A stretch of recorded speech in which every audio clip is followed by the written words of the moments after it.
Hi, in this video we're going to walk you through how to set up your iMoov application and how to get the most out of the various features. Now the first thing we want to talk about is the layout. So we can load the app up here and we can see that the app is laid out over 3 different screens. You can get to these screens either by pressing and dragging with your finger or by using the arrows in the top left and top right corners. On the far right screen we've got our navigation, which takes us to all the links. Then we've got our performance screen in the middle where we actually use the iMoov, and then our controller screen on the left. So the first thing that you're going to want to do is set up a new movement. A movement is basically a name that we've given to a motion that you use to control an effect. These movements are stored inside controllers, so each controller can have a number of different movements that you can perform at once. The iMoov comes already loaded with an example controller. If we load this up, we can see there's a flap movement and a wave movement inside already. We're going to create our own controller though.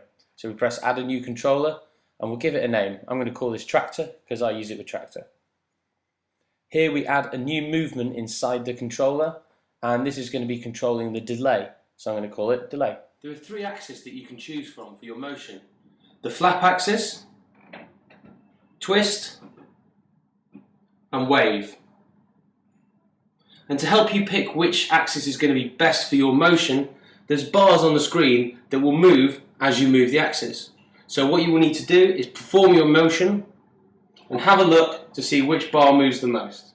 In this example we're going to use the flap axis, so press that and press next.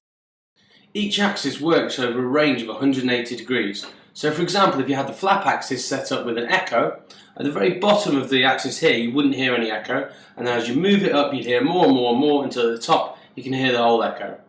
Now very often you don't want this whole range of movement affecting an effect.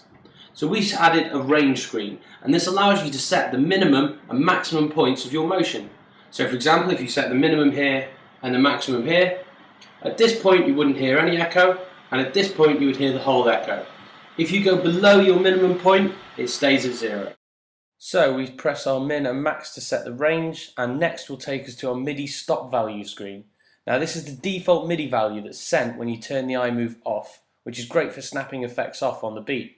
So if we turn this on, we can set the default value that's sent by either pressing one of the min, mid or max buttons or using the slider underneath to set a specific MIDI value. The final screen is the learn screen, which sends only that movement's MIDI signal to allow Logic or Traktor or whatever you're using to recognize it coming in without getting confused. So if we go back to the controller screen, we can see we've now got a movement called delay on the flap axis that is being sent down controller number 2. We're going to quickly breeze through and create a new movement now. So you can see 2 movements in the same controller. And there you have it. We've got one called delay and one called filter, both in the same controller. This means that both movements are going to be active when this controller is turned on. So the MIDI values for those movements will be sent simultaneously. So now we can load this into the performance mode by pressing more and then quick play. And you can see that the Traktor controller is loaded into this little plus slot. You can also load into the performance mode from the controller screen by pressing quick play next to the controller's name. If you want quicker access to your controller, you can load it into one of the 4 quick slots at the bottom. Pressing 1 shows that we've got example controller loaded in. Pressing and holding 2, that is free, brings up a list of available controllers to assign. So if we assign Traktor to 2, you can see there it's loaded in. You can also do this in the controller menu. Press edit next to the controller, then more, and then assign quick slot to choose one of the quick slots to assign it. Here we're going to overwrite the example controller and put Traktor into 1. If we quick play that, you can see now that Traktor is loaded into 1. So that is the iMoov from TangibleFX. Hope this has been informative, and we'll catch you soon.